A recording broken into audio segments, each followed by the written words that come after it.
Menjelang seri Moto3 Hungaria yang akan berlangsung pada 7 Juni di sirkuit Balaton Park, perhatian pecinta balap Indonesia tentu tertuju pada performa Veda Ega Pratama.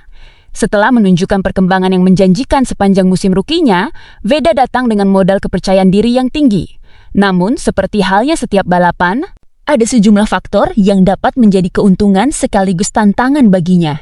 Lantas, apa saja kelebihan yang bisa membantu Veda meraih hasil maksimal di Hungaria dan aspek apa yang berpotensi menjadi hambatan dalam usahanya bersaing di barisan depan? Mari kita bahas lebih lanjut. Kalau melihat karakter Veda musim tahun 2026 dan karakter sirkuit Balaton Park di Hungaria, ada beberapa hal yang bisa menjadi kelebihan dan kekurangannya. Kelebihan Veda di Hungaria. 1. Adaptasi cepat di sirkuit baru Balaton Park masih tergolong trek baru dan banyak pembalap Moto3 belum memiliki pengalaman panjang di sana. Kondisi ini mengurangi keuntungan pembalap yang biasanya sangat mengandalkan data historis. Veda sendiri musim ini beberapa kali tampil kuat di trek yang relatif baru baginya. 2. Kuat di sektor teknikal. Balaton Park memiliki banyak tikungan dan bukan trek yang hanya mengandalkan top speed. Karakter seperti ini cocok untuk pembalap yang halus saat masuk tikungan dan mampu menjaga ritme. Veda musim ini sering menunjukkan kemampuan mengejar posisi lewat pengereman dan corner speed yang baik. 3. Mental sedang bagus. Musim rukinya berjalan sangat positif. Podium di Brasil, finish 4 besar di Prancis, dan beberapa kali masuk 10 besar. Kepercayaan diri pembalap biasanya sangat berpengaruh saat menghadapi trek baru. 4. Gaya balap agresif saat race. Veda dikenal mampu maju dari posisi tengah ke depan saat balapan berlangsung. Jika kualifikasi tidak sempurna, ia masih punya peluang besar memperbaiki posisi pada hari Minggu. Kekurangan Veda di Hungaria. 1. Belum punya pengalaman balapan di Balaton Park. Ini adalah debut Veda di Hungaria. Ia harus mempelajari racing line, titik pengereman, dan karakter ban sejak latihan pertama. 2. Honda masih kalah dari KTM di beberapa kondisi di Moto3. Honda kadang masih sedikit tertinggal dalam akselerasi dibanding motor KTM dan Husqvarna. Jika balapan berubah menjadi slipstream battle di grup besar, ini bisa menjadi tantangan bagi Veda. 3.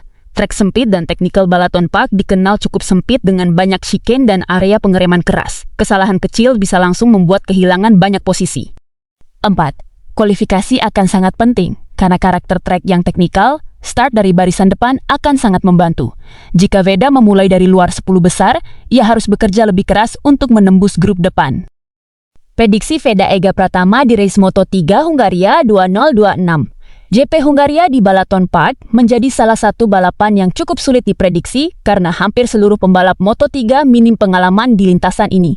Kondisi tersebut membuat faktor adaptasi, feeling pembalap, dan kemampuan tim menemukan setelan motor menjadi lebih penting dibanding data historis.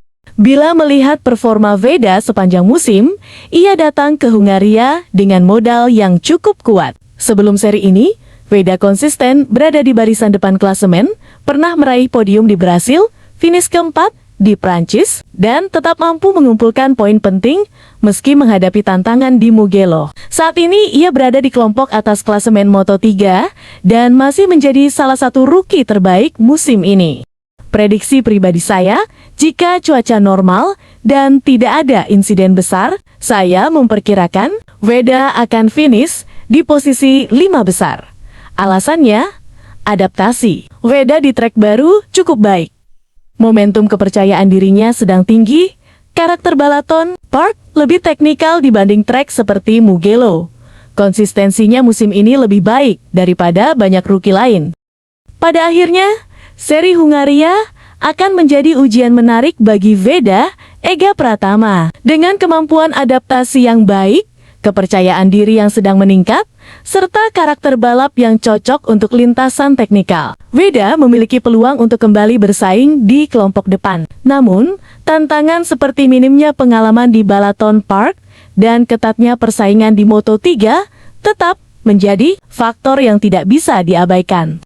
Jika mampu memaksimalkan setiap sesi, sejak latihan hingga balapan, bukan tidak mungkin Veda akan kembali memberikan kejutan dan mengharumkan nama Indonesia di panggung dunia. Kini, yang tersisa adalah menunggu bagaimana ia menjawab tantangan tersebut saat lampu start padam dan balapan dimulai di Hungaria. Perjalanan Veda Ega Pratama di ajang Moto3 bukan hanya tentang mengejar hasil di lintasan, tetapi juga tentang membawa mimpi dan kebanggaan Indonesia ke panggung balap dunia. Setiap tikungan yang dilewati, setiap posisi yang diperjuangkan, dan setiap poin yang diraih adalah bagian dari perjalanan panjang seorang talenta muda yang sedang berjuang mengukir sejarah. Mari terus berikan dukungan terbaik untuk Veda Ega Pratama di Hungaria dan seri-seri berikutnya. Dukungan dari masyarakat Indonesia, sekecil apapun, akan menjadi semangat tambahan bagi Veda untuk terus berjuang menghadapi persaingan ketat di level dunia. Dan bagi kalian yang ingin terus mengikuti perjalanan perkembangan, hasil balapan, serta berbagai informasi terbaru seputar Veda Ega Pratama, jangan lupa untuk terus mendukung channel ini. Dengan mengikuti channel ini, kalian tidak akan ketinggalan update terbaru mengenai kiprah Veda di Moto3 dan perjalanan para pembalap Indonesia di ajang internasional.